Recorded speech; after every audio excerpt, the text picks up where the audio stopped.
कभी आपने सोचा है कि हम स्पेशल फोर्सेस की बात करते हैं, हम स्पेशल फोर्सेस के बारे में सब कुछ जानना चाहते हैं, but who were the guys who initially started this process? Soldiers, sailors and airmen of the Allied Expeditionary Force. You are about to embark upon the great crusade toward which we have striven these many months. उन special forces के कार्रवाई पे, उनकी tactics पे, उनके selection process पे, उनके काम करने के तरीके और उसके बाद उसमें सक्सेस हासिल करने पे ही बाकी वर्ल्ड की सारी स्पेशल फोर्सेस बनी है। The eyes of the world are upon you. The hopes and prayers of liberty-loving people everywhere march with you.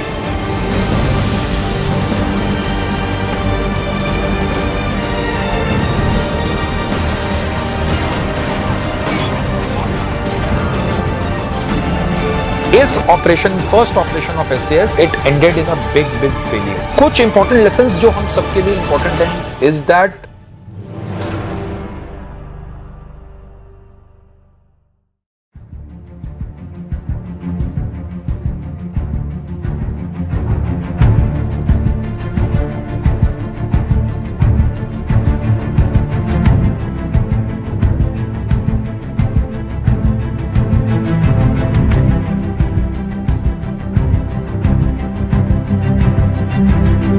जय हिंद व्यूअर्स, कैसे हैं आप लोग? Response to the channel is awesome, your love and support is outstanding.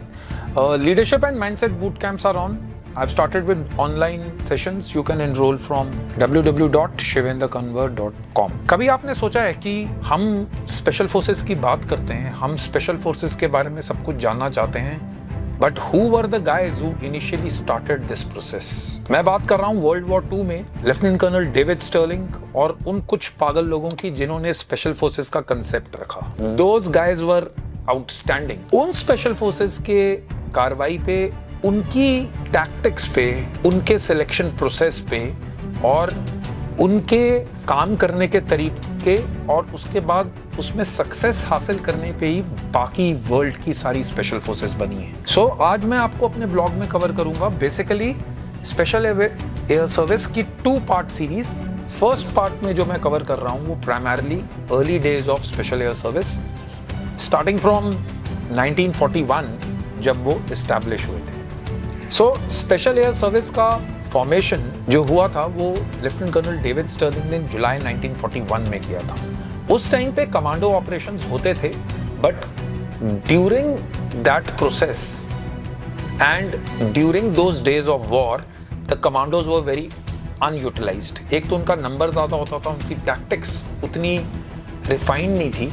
So lieutenant colonel David Stirling जो उस time पे lieutenant थे Scots guards के ब्रिटिश आर्मी में, सो उन्होंने स्मॉल मैन टीम्स को उन्होंने इकट्ठा किया. उन्होंने कंसेप्ट बनाया कि they will be pushed behind enemy lines in north Africa. अगर आप देखेंगे किसी भी ऑपरेशन को, मिलिट्री ऑपरेशन को अंजाम देने के लिए मोस्ट इंपॉर्टेंट थिंग इज कि वो ऑपरेशनली वायबल कितना है, कितना टेरेन को सपोर्ट करती है, कितना वहाँ का माहौल है जो उस ऑपरेशन को सहयोग देता है. नॉर्थ अफ्रीका में स्पेशल एयर सर्विस जब फॉर्म हुई तब उनके पास पूरा और पूरा माहौल था, टेरेन थी, जिसमें वो एनिमी लाइंस के बिहाइंड जाकर basically Axis German and Italian forces were deployed over there और उनके पीछे जंप करके, इन्फिल्ट्रेट करके उनको मैक्सिमम नुकसान पहुंचा सके. So initially it was known as the L detachment of a fictitious, एक नकली para brigade to fool the Germans. British military ने एक नकली पैरा ब्रिगेड का नाम दिया और उसमें एयर डिटैचमेंट के नाम से स्पेशल एयर सर्विस शुरू हुई. इसके फाउंडर मेंबर्स थे जैसे मैंने बताया lieutenant colonel David Stirling, lieutenant Jock Lewes जिन्होंने बाद में, जो उनके ट्रेनिंग ऑफिसर थे और बाद में उन्होंने लुइस बॉम्ब का इनोवेशन किया, which was the first form of very lightweight explosive being used in the war. Then there was the legendary Lieutenant Colonel Robert Paddy Mayne, who saw the maximum number of operations. He is known as an Irish Lion, and he was the person who saw the maximum action in the initial years of Special Air Service. Then there was lieutenant colonel David Stirling के बड़े भाई lieutenant colonel bill Stirling, जिन्होंने 2 SAS 1942 में बनाई. And finally there was major Mike Sadler from the LRDG long range desert group, जो कि उस time में ऑपरेट करता था, और ये बने इंटेलिजेंस ऑफिसर और नेविगेशन एक्सपर्ट. बिकॉज अगर आप टेरेन देखते हैं, आपको वास्ट एक्सपेंस ऑफ डेजर्ट में अंदर जाना है, तो आपके नेविगेशन स्किल बहुत उम्दा दर्जे के होने चाहिए. You can not navigate, the most difficult navigation happens in desert. Okay, so ये थे कुछ लोग जिन्होंने SAS का फाउंडेशन रखा. नाउ हम बात करते हैं कि पहला ऑपरेशन, बिकॉज किसी भी संस्था को, किसी भी ऑर्गेनाइजेशन को काम करने के लिए उसको ऑपरेशनल एक्सपोजर बहुत जरूरी है. So the first operation was launched by Special Air Service in November 1941, known as Operation Squatter, जो कि एक मेजर ऑपरेशन ऑफ क्रूसेडर के साथ लॉन्च किया गया था. Aim of the operation was jump behind enemy lines and destroy German and Italian aircrafts in Gazala and Tamimi. ठीक है, ये उनकी एयरफील्ड थी जहां पर उसको डिस्ट्रॉय करना था. लेकिन इससे पहले कि ये जंप करते, मैं आपको बताता हूँ how did the first jumps happen, because jump करना स्ट्रेट एयरक्राफ्ट से is very difficult. So special air service के लोगों ने लॉरीज, जो उनके ट्रक्स थे, उससे जंप्स की प्रैक्टिस की. They went in observation balloons, उससे जंप करने की कोशिश की. And finally they used aircraft. It was a difficult, very very difficult method.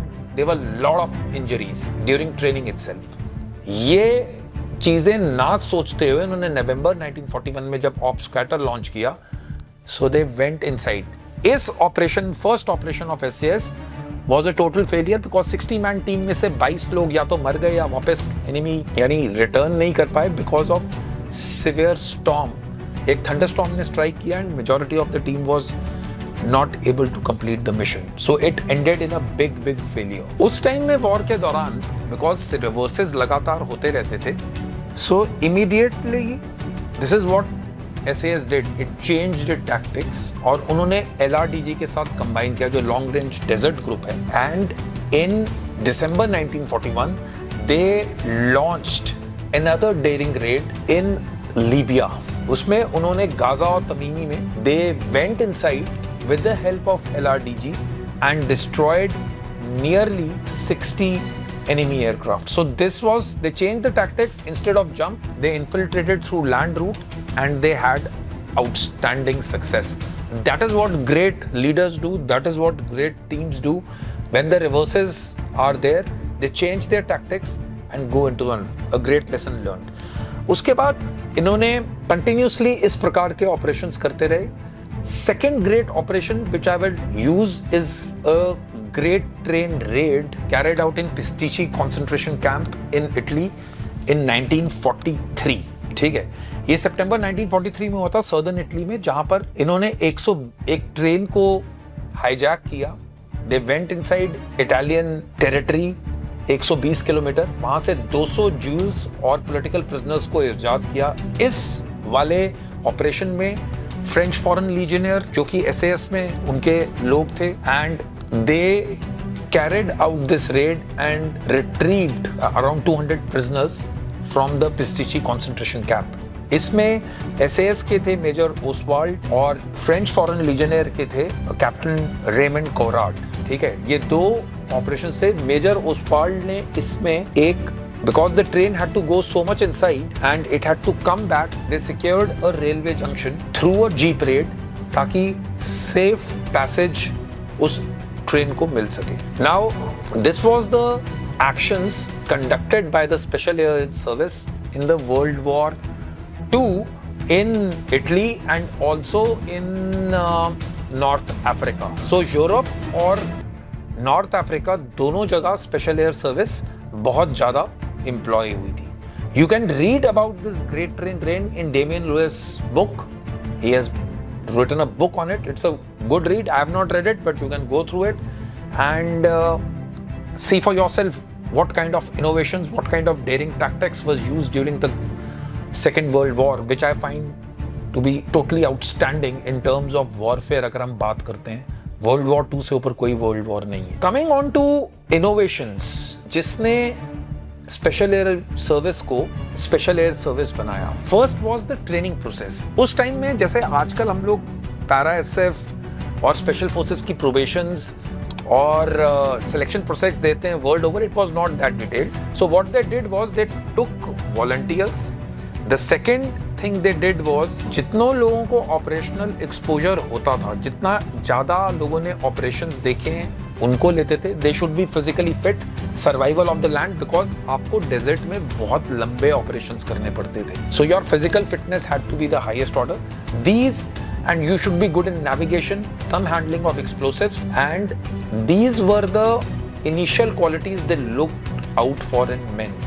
However, वो लोग उन बंदों को वापस भेज देते थे जिसमें डेयरिंग, जिसमें डिसीजन मेकिंग अंडर स्ट्रेस और जिनमें ऑपरेशन करने का मादा नहीं होता था। Those guys used to be. Another innovation which they did was the Lewis bomb, जैसे मैंने आपको बताया, one of the founder members, Lieutenant Jock Lewis, because आपको 5-man SAS team जो उन्होंने create की, जो long range patrols deep behind enemy lines करती थी, so they needed a kind of explosive which was not the regular explosive. So what they did was, उन्होंने 450 ग्राम का plastic explosive, oil और anthrite को use करके they created improvised explosive in which they were able to create a lightweight explosive जिसको ये aircrafts पे रखकर काफी damage inflict कर सकते थे, and they used it very very successfully. Third was because वहाँ पर jumps करना बहुत मुश्किल हो रहा था, so they converted the Ford and Willys Jeep into a Jeep which could take them deep into the desert. What modifications they did? जब fire power के लिए उन्होंने विकर्स मशीन गन और एंटी एयरक्राफ्ट गन्स लगाई, extra जेरिकन्स लगाए petrol और fuel और water के लिए, and sand tyres they introduced in those jeeps. They had large radiators और सैंड रेजिस्टेंट ऑयल फिल्टर्स का इस्तेमाल किया। These were the techniques, these were the innovations they carried out initially. SAS was so much successful कि Field Marshal Rommel, who is known as the Desert Fox, he said कि these were the men who really created havoc in his scheme of things. इतने ज़्यादा aircrafts destroy किए इन्होंने अपने initial phase में, from 1941 to 45, initially in North Africa and then subsequently in Europe when the war went over in that side.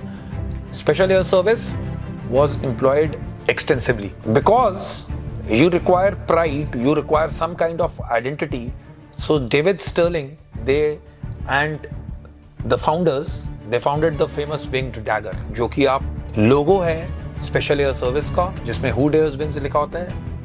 बात आपको ध्यान में रखने वाली ये है, जो पैरा एसएफ का जो लोगो है जो हम पहनते हैं अपनी चेस्ट पे, जिसमें हम बलिदान लिखते हैं, it is a copy of और it's inspired from the special air service. Okay, it has not been changed when the Meghdoot forces are formed till date.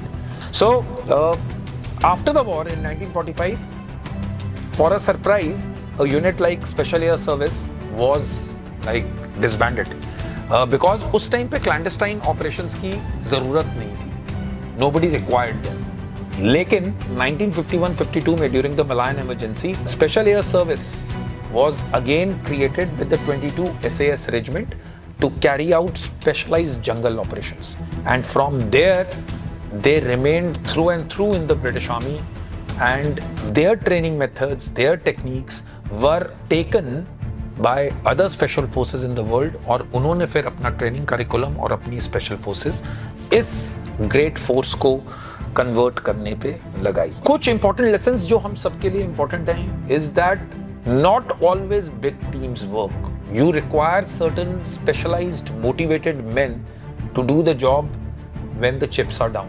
So small teams, whether you are in corporate, whether you are in armed forces, whether you are in central armed police forces, कहीं पर भी small teams with highly motivated men आप लोगों को काफ़ी benefits, काफ़ी out of the box innovation results दे सकती है. Secondly, जब conventional methods fail होते हैं, जब हम किसी चीज़ों से, हम किसी aim या mission या फिर task पे हैं and we are not able to get success, thinking out of the box sometimes creates wonders. That is what SAS, the formation of SAS tells us. मैंने इसके ऊपर काफ़ी सारा लिटरेचर पढ़ा है. So this is the first part. Second part में मैं basically cover करूँगा how did the modern special air service evolve. कुछ important operations, कैसे उन्होंने techniques रखी, कैसे navigations and how did they do the things which normal regular army or special forces units were not able to do. In my opinion, as a special forces officer or veteran from the Indian Army, everyone looks on to them. I think so it is the best special force, not because they are the forefathers of special forces, but because the kind of operations, the kind of people, the kind of things which they have done. So, कुछ किताबें जो आप पढ़ सकते हो, I always tell you to read couple of books. I've read these books, and first one is Ben McIntyre. It's a Sunday Times bestseller, Rogue Heroes Special Air Service. You can read through it.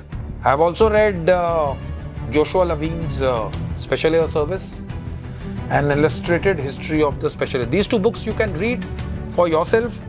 We'll give the link in the description. You can buy them. You can see for yourself. Because reading about things, this gives, yes, documentaries and everything is good about it. But the point is that reading is what makes you a better man. So kindly read if you have the time.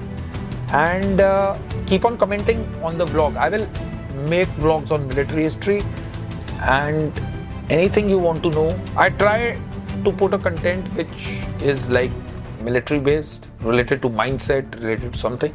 So kindly watch the channel. Have a great day. Enjoy your life and wait for the second part, which I will make it in subsequent time. Have a nice day. Jai Hind.